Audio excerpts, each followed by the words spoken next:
Bismillahirrahmanirrahim. Assalamualaikum warahmatullahi wabarakatuh.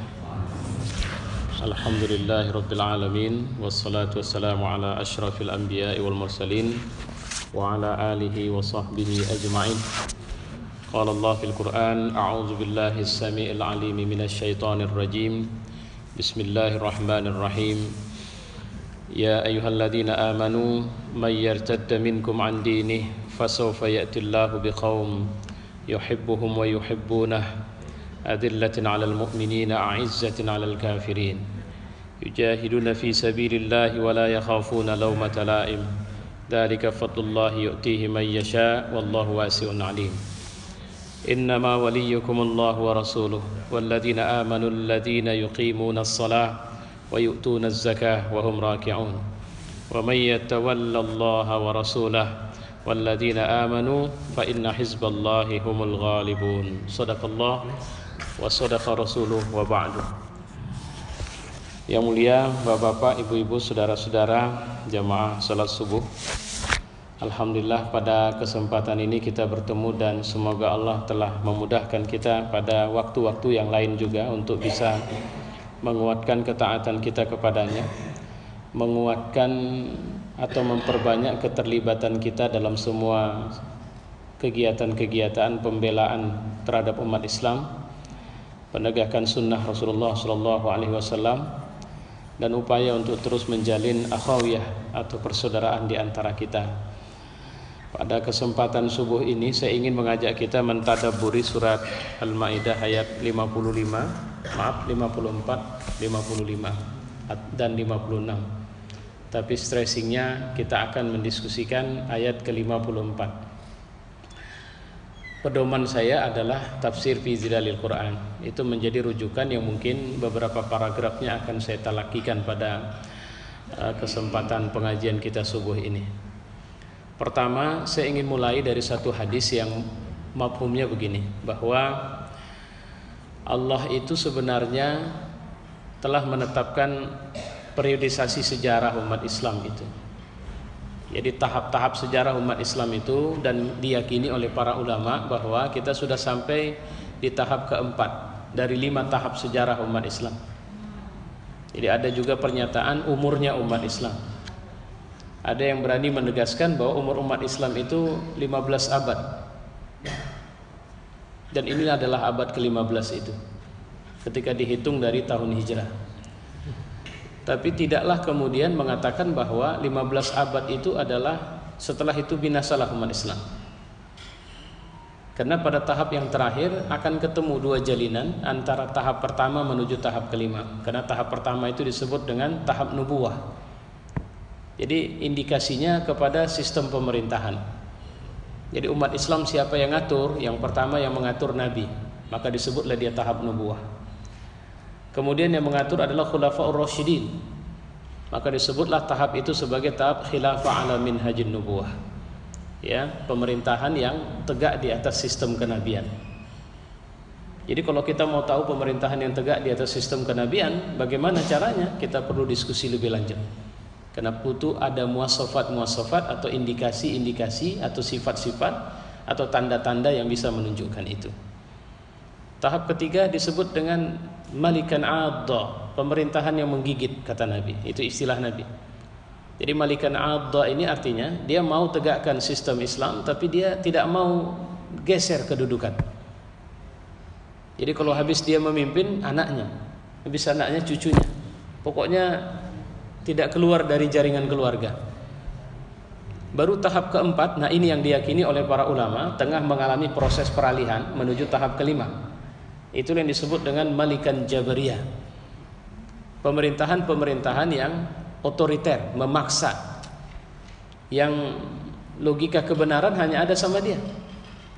Jadi kalau benar atau salah menurut dia. Jadi kamus bilang yang benar itu menurut dia adalah salah menurut kamus atau pemahaman orang banyak, maka kamus dan pemahaman orang banyak yang harus dirubah. Kira-kira begitu.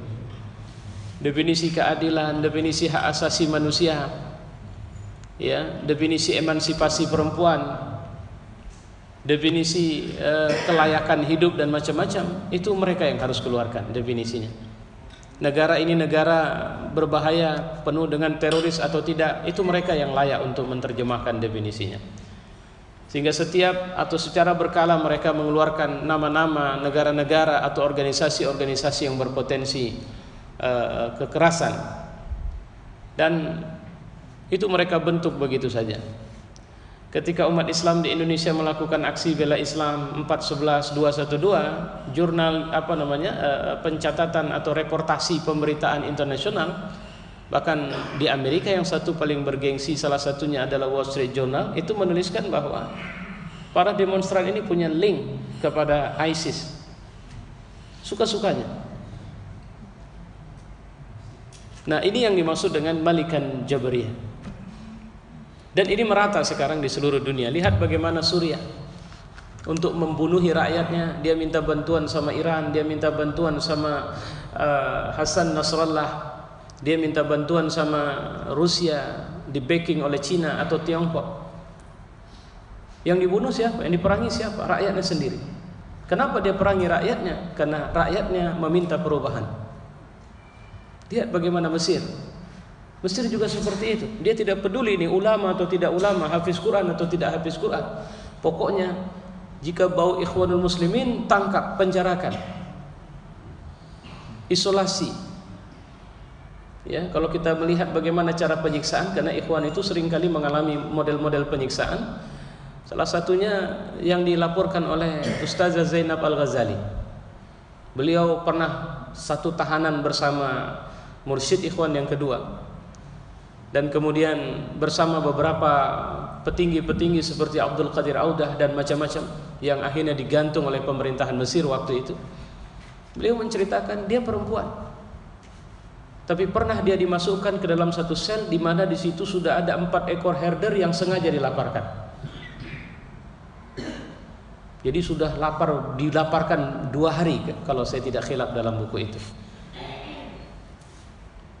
Dan tidak ada makanan, dan dia dimasukkan ke situ. Tapi atas izin Allah katanya, herder yang lapar itu tidak mengganggu saya. Nah, ini bentuk-bentuk ma'unah yang Allah berikan. Ya. Jadi setiap ada eventnya umat Islam, baik itu mereka sedang disakiti atau mereka sedang berjuang di jalan Allah, event-eventnya itu akan menjadi event besar di mana ada bisyarah, ada berita gembira. Apa bentuk berita gembiranya? Allah hadir di sana. Ya. Kalau bahasanya, Allah bahkan hadir dan mengirimkan malaikat-malaikat untuk kemudian membuat tegar dan tetap tegarnya orang-orang mukmin. Itu yang harus kita perhatikan. Myanmar ini pemerintahan yang paling biadab, mempertontonkan kezaliman.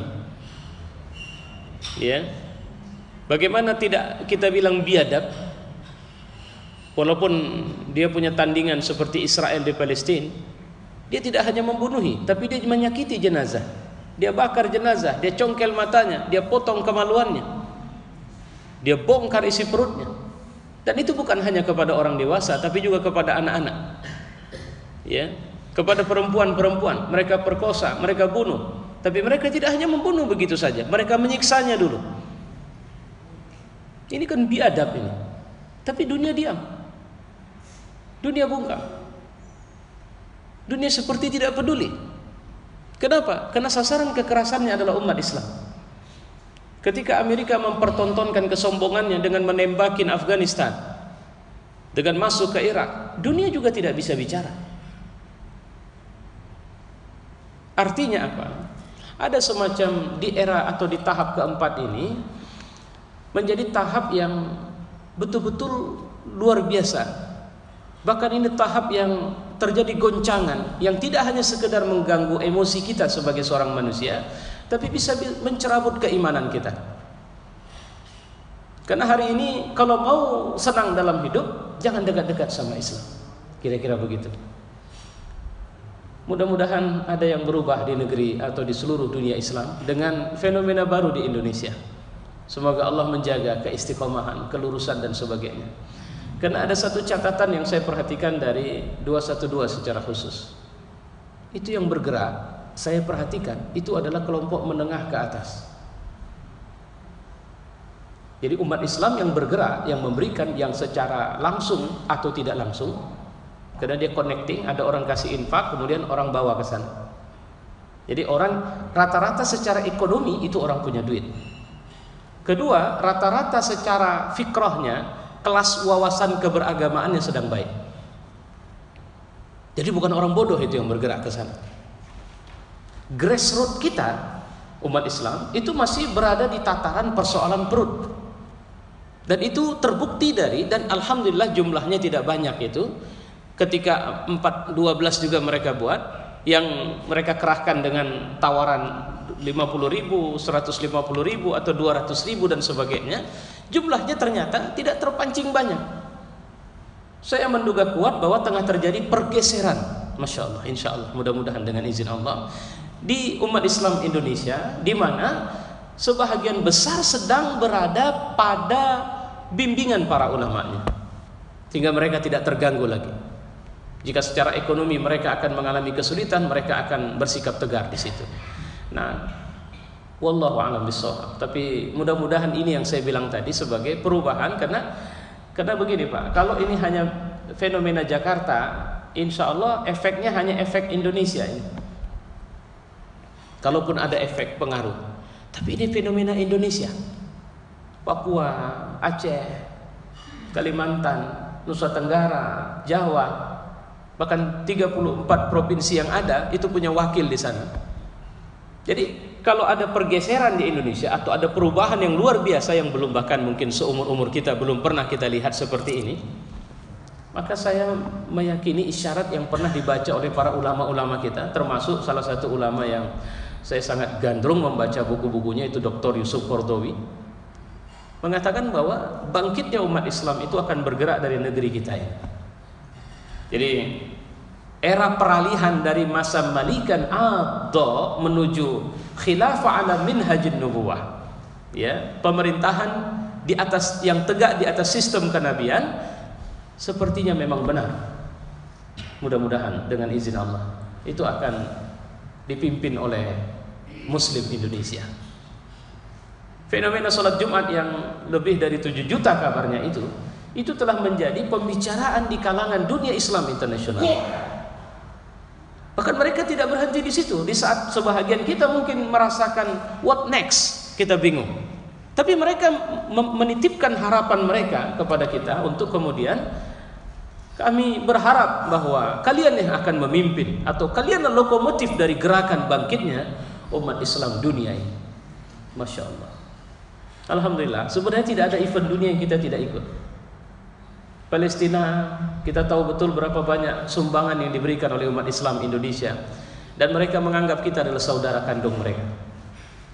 Ya, Myanmar sebenarnya, walaupun kita belum bisa berbuat banyak, pemerintahan kita sampai sekarang masih gagu, tidak bisa bicara, tidak bisa memberikan penjelasan, dukungan apapun tidak kelihatan.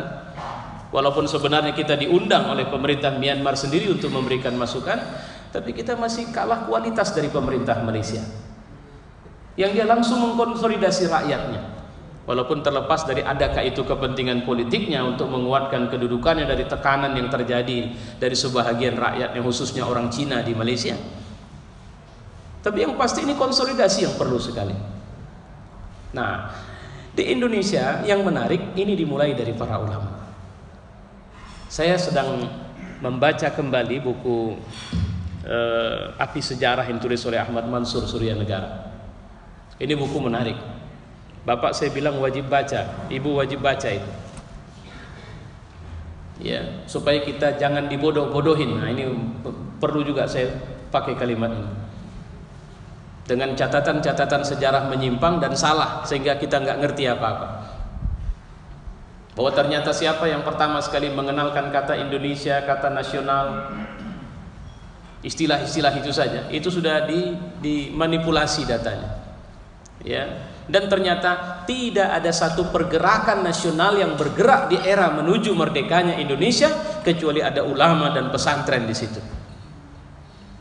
Maka dulu ulama itu diisolasi betul sama Belanda. Bahkan haji kita dulu sempat dilarang itu. Jadi kalau sekarang kita naik haji sampai daftar antrinya begitu panjang, bukan karena dilarang, tapi di zaman Belanda dulu pernah melarang orang berangkat haji. Kenapa? Karena setiap pulang haji mereka sudah jadi mujahid.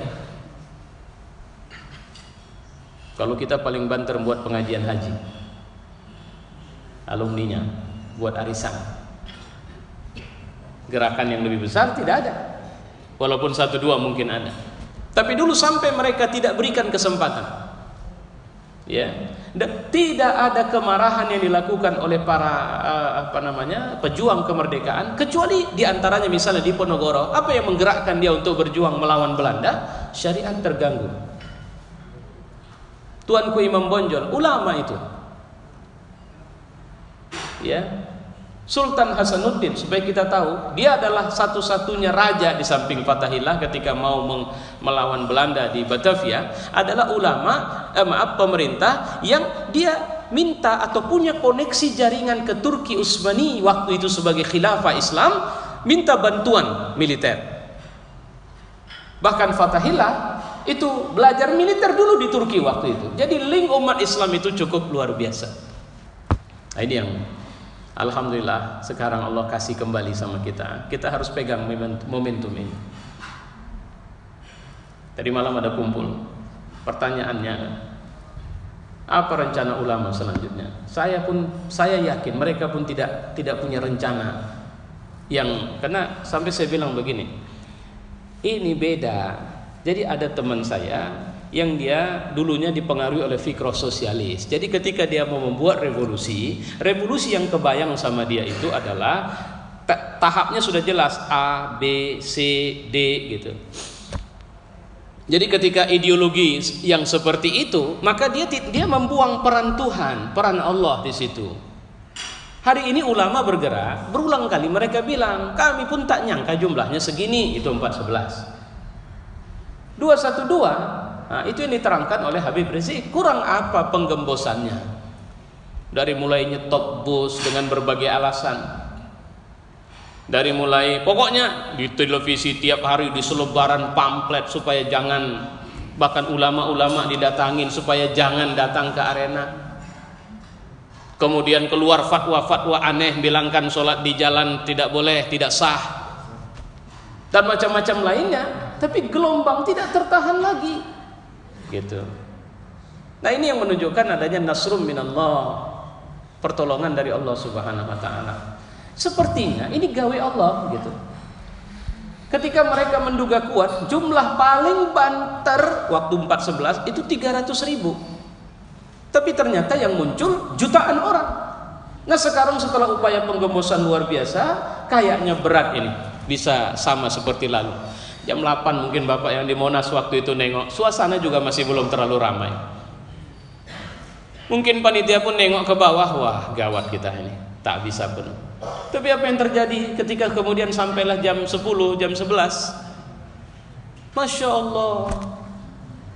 Sampai kemudian Al Jazeera, dia dengan akuratnya menceritakan taksiran yang sangat mendekati dengan fakta di lapangan, itu sekitar 7,5 juta orang tumpah di situ, dan mayoritasnya adalah orang luar Jakarta. Itu yang saya bilang tadi. Ini yang bergerak Indonesia. Setelah jumlah segitu banyak kumpul, bagaimana bisa dilogikakan lagi bagaimana cara wuduknya? Masa dari pagi kita lepas subuh sudah ke situ, apa bisa tahan sampai?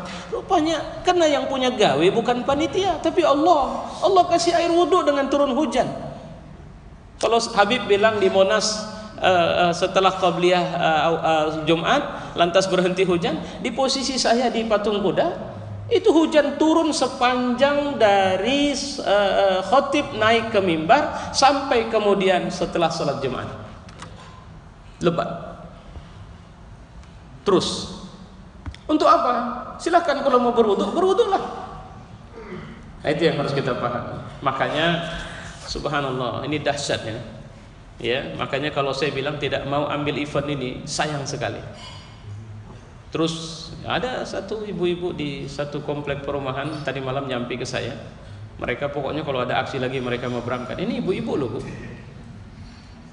Mereka mau berangkat. Selama ini mereka cuma nyumbang saja. Ya. Terakhir dibilang sama istri saya ketika mereka nelpon istri saya bahwa wah ini bahaya, yang ke depan ini mungkin makin keras, nggak apa-apa, meninggal pun kami udah siap ini. Yang menarik Pak, bukan berangkat sendiri rame-rame charter pesawat. Dan kami serius, kata mereka, kami sudah kumpul dana dari sekarang. Wah, ini kayaknya bisa mancing ibu-ibu di sini nih nanti nih kan. Baik, pelan-pelan kita lihat apa yang akan dan telah sedang berlangsung.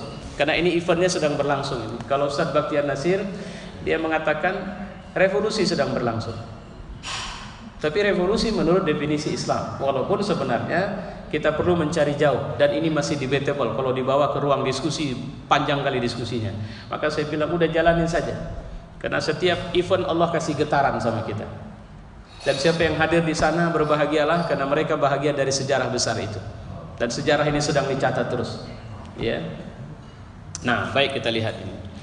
May yartadda minkum an dini. Allah menceritakan ini tidak kepada orang kafir. Ya ayyuhalladzina amanu, wahai orang yang beriman. Karena di ayat 51 sudah dijelaskan, jangan angkat pemimpin atau penolong atau apapun itu. Karena kemarin terjadi masing-masing mengungkapkan definisi arti yang menurut dia itulah yang lebih pas. Tapi apapun ceritanya, jangan angkat kafir dari Yahudi sama Kristen sebagai pemimpin. Ya. Nah sekarang Allah ingatkan, karena ada juga lompat pagar. Setelah Allah ingatkan, mungkin karena kepentingan ekonomi, kepentingan politik, macam-macam, dia tidak berani untuk melepaskan mualahnya. Mualahnya itu loyalitasnya kepada orang kafir tadi. Maka Allah ingatkan, may yartadda minkum an dini. Siapa yang murtad dari kalian. Makanya secara halus sekali Allah mengingatkan, ini awas ya. Karena kalau siapapun yang berpaling dari peringatanku, maka dia bahagian dari mereka, kata Allah. Itu sudah diingatkan secara halus. Dan sekarang Allah tegaskan, walaupun nggak nyebut langsung ke sana, may yartadda minkum an dini. Karena bagaimana mereka akan menjadi muslim di saat mereka sudah menyerahkan mualah. Mualah itu artinya begini Pak, bukan berkawan. Jadi makna wali itu bukan kawan. Makna wali ini adalah orang yang kita serahkan kepercayaan kepadanya untuk mendukung, mensupport, menolong kita dalam hidup kita, baik itu urusan ekonomi maupun urusan agama kita. Itu yang Allah haramkan, itu tidak boleh. Ya. Tapi kemudian tetap saja ada, dan Indonesia tengah melakukan itu sebahagiannya. Sehingga Allah mengatakan may yartadda minkum an dini, maka ini yang disebut dengan terjadinya pergeseran generasi. Ya. Dan saya hakul yakin, pergeseran generasi atau pergantian generasi itu memang sedang terjadi prosesnya. Ya. Jadi makanya saya senang sekaligus takut ini. Ya, senangnya kok Allah kasih sama kita ini. Kemarin Mesir mau coba, dihabisi. Aljazair pernah coba, dihabisi. Tunisia, mereka dikasih peluang, tapi mereka tidak bisa mengambil itu. Sehingga sampai sekarang Tunisia belum bisa berubah. Walaupun kepemimpinan, kalau dari sisi partai Islam sudah mendapat tempat yang cukup, tapi masih terlalu kuatnya kekuatan kufar itu. Atau alladinun, orang-orang sekuler. Ya. Suriah kita lihat, Libya kita lihat, Yaman kita lihat, Irak kita lihat. Ya, tapi Indonesia sekarang prosesnya, makanya jangan takut. Tidak ada rencana para alim ulama kita untuk kemudian menggagas aksi kekerasan. Tidak ada itu. Bahkan sekarang mereka sudah mengembangkan konsolidasi ruhiyah. Kemana? Ke daerah-daerah. Direncanakan semua mereka akan turun ke semua daerah, mengambil momentum Maulid Nabi Sallallahu Alaihi Wasallam tanggal 12 nanti. Ya, di Medan ini saja saya tidak tahu masjid kita apa buat atau tidak. Karena di Medan ini Masjid Agung yang saya tahu itu, kemudian Masjid Al Jihad, kemudian kalau saya di Masjid Jami Belawan. Gitu. Mereka targetnya apa? Targetnya adalah bagaimana menjadikan subuh sebagai momentum kebangkitan bagi umat Islam Indonesia. Jadi perlu dibuat event-event gitu. Sehingga umat kumpul subuh, eventnya dibuat kumpul subuh, insya Allah. Dan saya mendengar kabar bahwa ini diperkirakan kalau untuk ini kan konsolidasi ruhiyah ini ke daerah. Ini bisa berlangsung. Nah, kalau perkiraan para alim ulama itu sekitar 1 tahun ini. Jadi bukan 1-2 hari, karena ada orang yang kebayang, wah ini ada aksi lagi. Jangan takut. Aksi menistakan si penista itu dengan izin Allah tentunya dunia akhirat, itu kalau saya bilang itu hiburan sajanya itu. Memang itu momentum yang Allah buka, tapi bukan itu yang mau kita kejar sekarang jadinya. Alhamdulillah dengan izin Allah. Nanti kalau dia di penjara selesai Ustaz. Tidak. Di penjara nanti ada gerakan insya Allah dari umat Islam juga tetap melakukan penyadaran. Kita yang punya negara, kita bicara bineka. Mereka bicara bineka. Lihat ketika kita bicara NKRI 212, mereka bicara NKRI 411, itu ada 412 gerakan PKI waktu itu. Parade kita Indonesia, ya. Mereka bicara bineka. Kita datang dari sini, dari situ dan sebagainya. Begitu Allah kasih ujian Aceh, di mana mereka? Kan belum lama ujian datang. Ujian apa? Ujian persaudaraan itu. Ujian kebinekaan kita. Mana mereka? Ada enggak mereka? Kalaupun ada, kenapa tidak diberitakan? Begitu luar biasanya mereka membuat pemberitaan selama ini. Subhanallah. Nah, kita mau lihat ini model-model manusia yang dimaksud oleh Allah Subhanahu wa taala. Yang pertama, ciri mereka adalah yuhibbuhum wa yuhibbuna. Menariknya, ya Allah cinta sama mereka. Jadi Allah tidak bicara mereka cinta sama Allah baru Allah cinta sama mereka. Tidak. Allah mengedepankan kata yuhibbuhum, dia mencintai mereka. Bahasa cinta ini akan terlihat dari tampilan, dan saya pikir kita semua yang ada di sana waktu 212 itu merasakan cinta Allah luar biasa waktu itu. Luar biasa. Kerumunan yang demikian dahsyat itu. Kalau saya bilang yang traffic jam-nya itu bukan kendaraan tapi manusia. Arus datang, arus balik waktu pulang itu. Mungkin Bapak melihat, saya menyaksikan dengan mata saya dari sana datang kemari, dari sini nyerang ke sana, sementara celah untuk berselisihan satu enggak dapat. Tapi tidak ada tubrukan, tidak ada dorong-dorongan. 411 masih ada dorong-dorongan, masih susah jalan kita. Pak izin Pak mau lewat, udah padat, nggak bisa di sini, sana. Itu 411 masih terjadi itu. Tapi 212 semua saling memberikan, melayani. Jadi semangat mereka datang bukan semangat dilayani, tapi melayani, semangat memberi. Itu tidak mungkin muncul kecuali karena Allah. Gak mungkin itu. Karena Allah mengatakan, walaupun kita berinfak satu dunia, kalau urusan satu hati itu Allah yang kasih.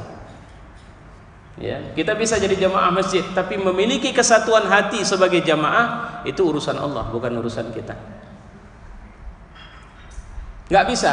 Tidak ada satu pelatihan yang tiba-tiba membuat kita begitu tertibnya. Kalau cuma sekedar sholat, 7 juta orang sebentar saja setelah qomat bisa sholat, saya pikir itu hal yang lumrah. Jangankan 7 juta, lebih dari itu pernah terjadi. Ya, ketika Al-Fatih memimpin pasukannya itu ratusan juta. Bukan.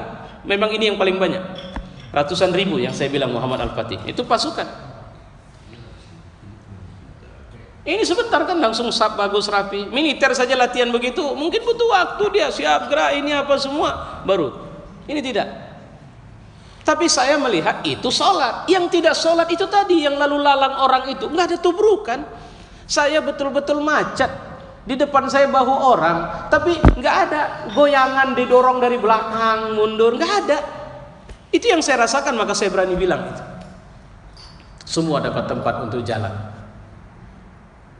Tidak ada orang yang bahkan potensi kerusuhan yang mungkin saja bisa terjadi, alhamdulillah tidak ada. Itu kalau bukan karena pertolongan Allah. Ya. Dan Allah juga buktikan presiden yang uring-uringan tidak mau datang dari sejak Kamis pagi sampai sempat dikabarkan tidak ada di istana, tapi kemudian jam 10 balik minta pendapat para menteri, sebagian bilang datang saja, sebagian bilang tidak usah datang. Tapi alhamdulillah, siapa yang menggerakkan presiden untuk akhirnya datang ke acara salat Jumat itu? Allah, tidak ada kekuatan lain. Habib Rizik saja tidak tahu bahwa dia bakal jadi khatib, Allah pilih dia jadi khatib. Semua itu urusan Allah. Tidak ada rekayasa mereka. Bahkan kepolisian yang pertama sekali paling keras untuk melakukan hambatan upaya jangan sampai ini terjadi, malah ikut jadi panitia acara. Nyiapkan toilet diminta disiapkan, panggung, pentas semua diatur, siapkan semua. Setelah semua disiapkan, yang ngadain acara tetap GNPM MUI. Itu semua karunia dari Allah. Dan itu yang saya tangkap sebagai isyarat Allah sedang sayang sama kita.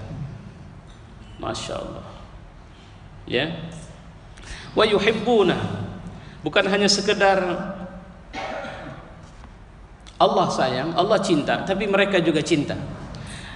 Sayyid Qutb mengatakan cinta hamba kepada Tuhannya adalah nikmat bagi hamba itu yang tidak diketahui kecuali oleh orang yang merasakannya sendiri. Cinta ini unik. Cinta ini yang menyebabkan sekian orang yang didorong oleh kursi roda juga datang ke sana. Orang-orang cacat juga datang ke sana. Ada orang yang mengambil inisiatif walaupun dia tidak ikut dalam panitia, mengumum sampah dan sebagainya. Cinta ini yang membuat ibu-ibu yang tidak ikut tetap resah dan selalu berhubungan dengan yang di sana. Bagaimana keadaan? Apa perkembangan? Apa yang kurang? Apa yang bisa kami bantu dari sini? Pernah kita punya pengalaman seperti ini. Kita seperti warga Madinah, antara Muhajirin dan Ansor waktu itu. Kita terhubungkan. Tidak ada satupun yang menginginkan saudaranya yang berada di front pada posisi yang lemah atau susah atau sulit. Tetap beritakan kepada kami kebutuhan kalian. Saya berulang-ulang itu ada orang menyampaikan itu. Jangan segan Ustaz. Bilang apa yang dibutuhkan. Masya Allah, dahsyat. Kalau sekarang saya minta, mungkin Bapak berpikir itu, Pak, saya butuh ini untuk kesiapan aksi. Bapak tanya, apa pula aksi-aksian lagi sekarang? Ya, enggak, ini untuk konsolidasi, untuk dakwah. Ini sekarang lebih butuh lagi. Saya selalu mengatakan kepada kawan-kawan di Sumatera Utara, jangan Medan saja. Ayo kita pergi ke daerah-daerah. Untuk kemudian mengobarkan semangat yang baru ini. Ya. Baik. Allah mengatakan selanjutnya ciri mereka adalah azillatin 'alal mu'minin. Ini adalah sifat yang terambil dari kepatuhan, kemudahan dan kelembutan, kata Sayyid Qutb. Maka orang mukmin bersikap lemah lembut terhadap orang mukmin, tidak kasar dan tidak mempersulit. Ia lemah lembut, suka memberi kemudahan, tanggap, toleran dan kasih sayang. Kelemah lembutan terhadap sesama mukmin bukan karena rendah dan hina, tapi sebagai ekspresi ukhuwah, persaudaraan. Untuk menghilangkan sekat-sekat dan menghapuskan kendala-kendala, dan juga untuk menyatukan jiwa dengan jiwa yang lain. Rasa individualisme atau mementingkan diri sendiri yang menjadikan seorang bersikap suka menentang, kasar dan pelit terhadap saudaranya itu hilang. Bukankah itu terjadi sama kita kemarin? Allah sudah kasih modelnya kemarin, profilnya muncul. Sekarang tinggal membangun akselerasi dari peristiwa itu ke daerah. Bahwa kemarin kita bersekutu di sana tidak karena sebab kita satu partai, tidak karena sebab kita satu ormas, bahkan mazhabnya beda, bahkan kita salat Jumat tidak lagi peduli ini Muhammadiyah atau NU, kita lebih peduli ini ada imam, kita salat bersama. Hanya satu yang mengikat kita, akidah, tauhid. Hanya satu yang mengikat kita, bahwa kita memakai seragam yang sama. Apa seragam kita waktu itu? Adalah akhawiyah atau persaudaraan kita, Islam. Azillatin 'alal mu'minin. Ya. Dan itu sangat terasa. Dan itu yang harus kita sebarluaskan terus. Karena inilah generasi yang Allah mau jadikan generasi yang baru itu. Ya. Jadi kalau mau dibilang modelnya kayak mana? Yang kemarin itu, yang mereka kumpul jutaan, tapi mereka saling berupaya untuk sampai-sampai ada yang bilang ambil satu gratis satu. Dan orang mengantarkan kuehnya, maka yang lain pun bisa menawarkan kue yang dia punya. Coba carikan ini. Artinya peristiwa itu sebenarnya adalah gambaran Allah mau kalian begini loh, kira-kira begitu. Allah mau presiden kita kalian duduk, ulama kalian di situ, menteri-menteri kalian. Coba lihat semua duduk kan. Ada yang menatap ini. Panglima TNI duduk, Kapolri duduk, presiden duduk, sebahagian menteri duduk, wapres duduk, orang kaya di situ, politisi di situ, ulama di situ. Allah mau ini loh Indonesia itu, kira-kira begitu. Di mana sang khatib ketika khutbah tidak perlu lagi khawatir bahwa ini presiden, maka kita jangan menyinggung perasaannya. Allah mau kayak begitu. Ah, itu kira-kira. Dan itu yang harus kita tularkan ke bawah. Allah mau kita punya satu kepentingan. Makanya Habib Rizik ditanya orang, kapan ini berhentinya Bib? Apa dia bilang? Nanti kalau udah masuk surga. Nggak ada berhentinya. Terus apa langkah selanjutnya? Langkah selanjutnya ajak orang untuk membangun perasaan yang sama. Kita punya satu rasa. Ya, konsep takaful, saling sepenanggungan. Ini azillatin 'alal mu'minin. Apa ketika presiden datang kita maki-maki? Tidak, karena dia presiden kita, dia muslim. Semua yang datang kita tidak, karena mereka adalah muslim, kita sambut. Lihatlah. Satu hari itu Allah seakan-akan mau bilang, aku mau rubah kalian ya, gambarannya kayak begini. Kalian buat itu sampai ke bawah ya. Nanti aku tetap bersama kalian. Subhanallah. Ini a'izzatin 'alal kafirin. Terhadap orang kafir mereka bersikap tegas, keras dan merasa tinggi. Jadi jangan minder.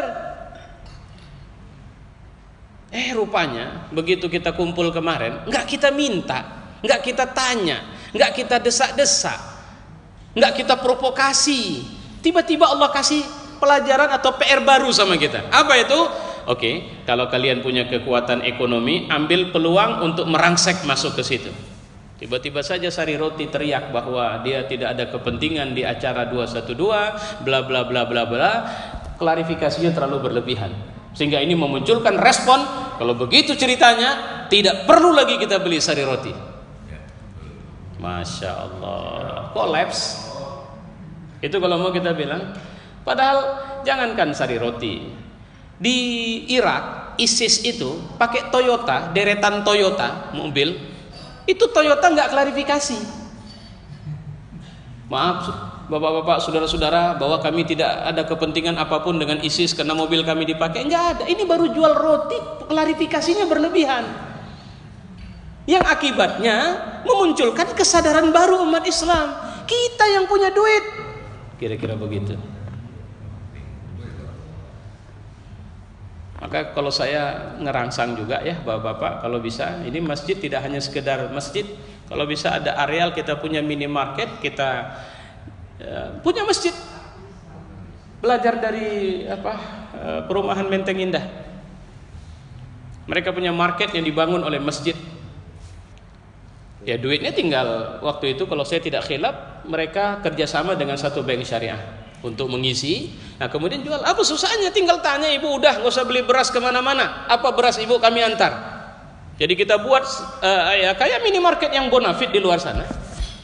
Bukan asal tumpuk. Ayo mau minyaknya mana? Udah berapa muslim di komplek kita. Ini lebih mudah diatur pak.